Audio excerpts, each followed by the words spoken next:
so let's start with Basanta. Tell us about Bikalpa's project that is up for the Asia Liberty Award. Thank you so much, Casey. Thanks to Atlas Network and thanks to everyone. This project is about motorbike license project. So the four-wheelers are very expensive in Nepal. So people have to rely on two-wheelers. But two-wheelers are also very expensive because of the heavy tariff imposed by the government. The same motorbike that cost around $900 in India side of the border will cost around $2,000 in Nepal side of the border. Buying a motorbike is not an issue. People can buy if you have the money. But getting a motorbike license was very difficult. So just to get an appointment, you'll have to wait 1 to 3 years. And even if people get an appointment, only few people could get the license by legal means. So rest of the people have to pay extra money through the middleman to get the motorbike license. And if somebody cannot pay extra money, they have to ride the motorbike without license. And they have to face the consequences if they are caught by the traffic police. They have to pay the heavy fine every time they are caught, and they are harassed. And if in case if they got accident, if they hit an accident, so they will have to go to the jail. So there have been incident where people went to jail without their fault. It was hampering the mobility of the people and the livelihood of the people. So when Bikalpa realized this issue is serious, we started raising the voice since last 5 years. So in August 2022, so our advocacy helped to ease the motorbike license in Biratnagar and nearby region.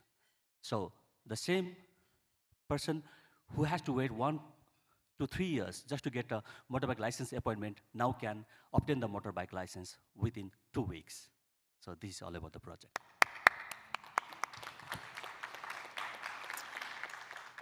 This is so important because I think it's clear that this organization has sort of been adapting their approach based on what they're seeing, and it's such a common problem we know throughout the world and the region where these overly burdensome regulations, purportedly in the public interest for public safety, actually end up resulting in people needing to desperately do illegal things that put everyone at risk, and especially themselves. So thank you so much, Basanta.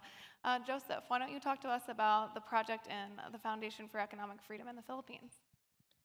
Okay, I'm going to do my best to cover 87 years of history in 90 seconds. Casey's giving me a rather tall order here. So, so since 1935, there's been a provision in our Constitution that limited foreign investment in the exploitation, development, and use of natural resources to 40%.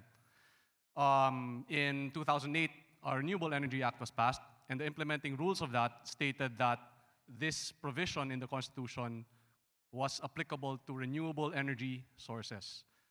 So, fast forward a bit to recent times, what we've tried to do is to find compelling legal narrative that would be acceptable to our profession in legal profession, and that would be feasible such that they could actually have some space now to amend that provision to remove those foreign equity limitations. And we were able to do it.